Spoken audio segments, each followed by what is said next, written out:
Bienvenido de regreso a mi canal. Hoy vamos a preparar farshmak, que es comida rusa judía.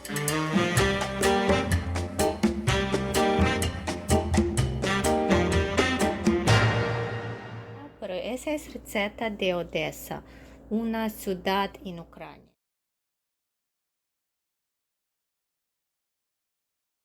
Por eso vamos a necesitar filete de arenque. Oh, great. I'll bring herring. La papa sancochada, hervido. Son diferentes tipos, uno para la decoración y otro para poner en la receta.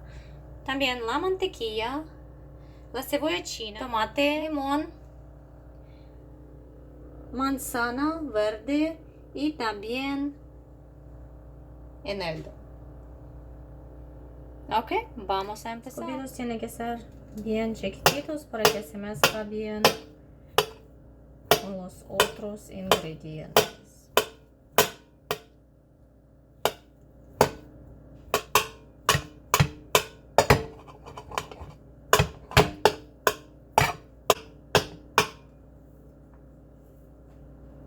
Está lista la papa y ahora vamos a pelar manzana verde. Solamente vamos a dar la mitad. Voy a pelar la manzana. Tiene que cortarse bien rapidito para que no se pone negra.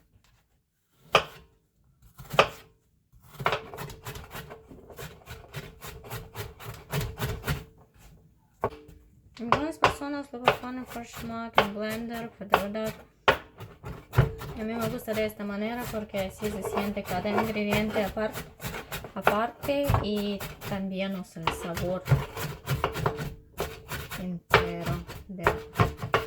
Ok, para que la manzana no se pone negra, voy a mezclar ya el arenque, la papa y la manzana. Echamos arenque, está cortado la papa y echamos la manzana. Cuchara para mezclarlo y solamente se mezclan esos ingredientes. Vamos a agarrar alrededor.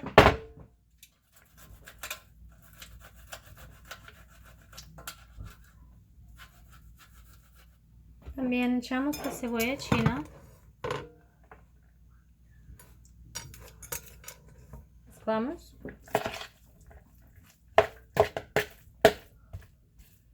Y vamos a echar la mantequilla.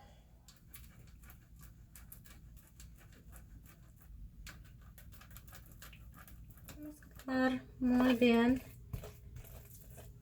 También echar eneldo. Y vamos a preparar las decoraciones.